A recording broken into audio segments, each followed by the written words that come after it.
Fallait que je me détende. Et pour se détendre, t'as la rien tel qu'un massage. Encore faut-il choisir le bon. J'ai pris massage de pied. Le problème, c'est que tu croises les gens qui te précèdent et tu vois ce qu'ils se font masser. Il y a des gens qui ont des pieds plus vieux qu'eux. Sachant que la moyenne d'âge en Thalasso, c'est 119 ans, bah, il y a des trucs. Mais ça s'explique, hein, ce coup des pieds qu'on laisse aller. Bah, tu verras qu'à un moment donné, au cours de ta vie, tu vas être sous ta douche comme ça. Oh, putain. Oh, les balèques. Et en fait, les ongles de pied n'ont qu'une seule devise, c'est toujours de l'avant. Donc, ah bah, il y a des hommes à 40 ans, ils font un 42, à 80, à 46, parce que ça prend de la place. Faut savoir qu'en Thalasso, tout est carrelé, d'accord? Bon, la porte est fermée. J'entends. Au revoir, madame. Et là, j'ai cru que le mec était venu avec son labrador parce que ça fait... Wow! Le mec avait pas des ongles, il avait des serres. Il y avait un mulot coincé dedans, il était là... Qu'est-ce que t'as à me surveiller, là? T'as pas un truc de fille à faire? Bah, t'es pas gentil, moi j'aime bien te regarder à l'œuvre. Attends, quand Beethoven a créé sa 9e symphonie, est-ce que tu crois que Madame Beethoven était là à le surveiller? Voilà, alors ça je l'attendais.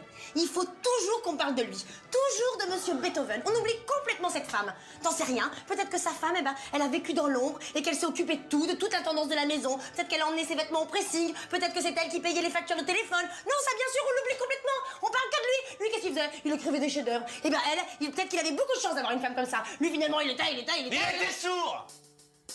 Et ça, c'est une chance énorme. T'as vu la génération qui arrive? T'as vu la génération? Hein, on dirait des saumons d'élevage surprotégés. Ils sont comme ça, il y en a un qui tombe par terre. Oh, il est tombé par terre. J'étais une croûte ambulante, moi, de quoi tu parles? Mon neveu, il fait du vélo avec un casque. Nous, les gamins avec les casques, on les finissait à coups de cailloux, je lui dis à ma soeur. Hein. S'il est pas capable de faire du vélo sans s'ouvrir la tête, c'est qu'il est pas fait pour vivre dans notre monde. Laisse faire la nature. Il tombe qu'à niveau océan Atlantique, on n'en parle plus. Leur jardin d'enfants, vous avez vu leur putain de jardin d'enfants? Le sol est mou, tout est à bois arrondi. Tu te rappelles nos jardins d'enfants à nous?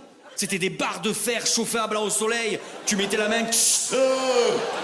Les toboggans étaient à 6 mètres en l'air, tu retombes en arrière, tu finissais paraplégique à 3 ans et demi. Pour certaines femmes, l'horloge biologique, c'est une petite montre, toute discrète, qu'on voit à peine. Moi, c'est Big Ben et l'ensemble du carillon qui ont envahi mon corps. Et j'étais complètement perdue, je contrôlais plus rien. Un jour, je voulais 12 enfants, et puis le lendemain, je disais à Benoît, non Benoît, on va pas avoir d'enfants. Franchement, est-ce que t'as vu vers quoi va l'humanité? Le réchauffement climatique, la déliquescence de l'enseignement public.